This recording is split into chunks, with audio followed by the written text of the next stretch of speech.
Definitely culture, because as I always say, when you're building the box, if you've got nothing to put in it, you've still only got a box. You've got to have three things, and they have to come together. The first thing, clearly, you have to have content. You have to have reasons for people to want to come and be the audience. And that's the second one. You've got to have an audience. And third, and in a sense, the one that comes at the most expense but last, is the box. So you can build a museum, but if you haven't got the content for the museum, you haven't got a museum. And this is what we're doing in Hong Kong. We are building a museum, but we've already started to build a collection. And we've started the outreach work to connect ourselves with the community, even before physically the building is in place. So I think culture comes first.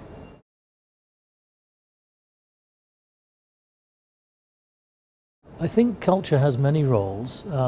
The first and most important, I think, is a sense of belonging. Shared culture, the understanding of what your neighbor believes, what your neighbor thinks is important, that's the first area that I think culture really contributes to a livable city. The second is job opportunities. Let's be honest. Culture brings with it so many different opportunities, from performances to technicians to script writers to makeup artists. There are so many opportunities, and they cross different boundaries. You can have someone working for ballet, they also have to work in the theatre, they can work in outdoor performances, indoor performances. It has so much potential. So the second area is definitely employment. And the third area, which I also think is important, is enhancing the general situation within the community. It means that people will come to your community and see more than just the physical, just the buildings. They'll see that there is a heart to the community. And one of the best ways to express that is through culture, through performances, through simple things. I was here the other night and they had the jazz performance on, and it was absolutely brilliant. Just to see people enjoying themselves, and as a visitor, that lets you into the community far more. So there are many very, very important benefits from culture.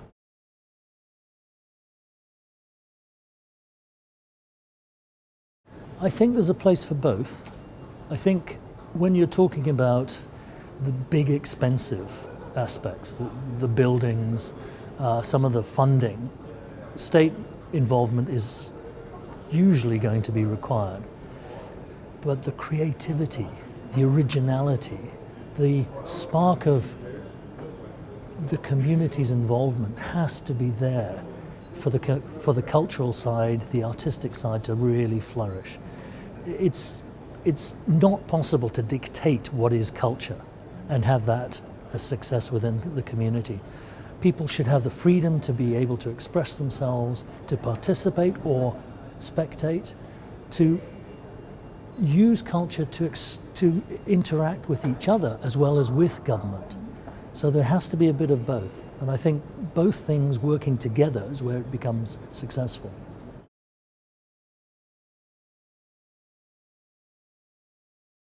Well, there are many. Obviously, I'm here with the West Kowloon Cultural District, and that's, I think, probably the biggest project in Hong Kong.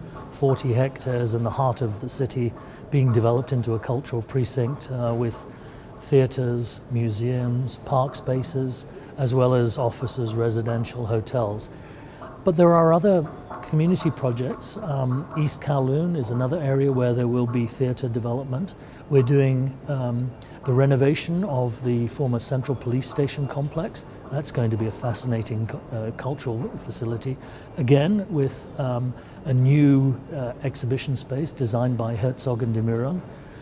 Within the West Kowloon Cultural District, we have design of the museum by Herzog and de Meuron.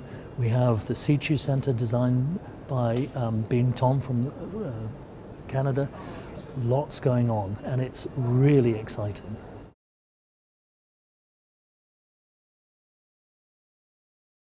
Well, 35 years in Hong Kong counts for something, I think, and I believe that I understand how the systems work.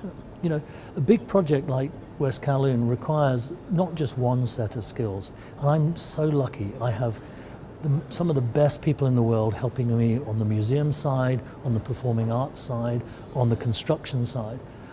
But the job of a CEO isn't to be an expert in any one of these areas. You have to be able to bring them together, to get them to work together, to have some way of influencing the community, and that means the legislature, it means the districts, it means the arts community.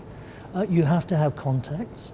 You need to know how finance works and all the different aspects, and that's what I bring to the job. I would never claim to be anything more than a bureaucrat, but I think we needed it in this at this stage of the project, because it's quite complex trying to marry so many disparate activities, and my job, as I see it, is to make sure first and foremost I protect the objective, and that is to build a world-class facility. Secondly, to deliver on that objective. And thirdly, to make sure it's sustainable over time. And that's the most difficult one.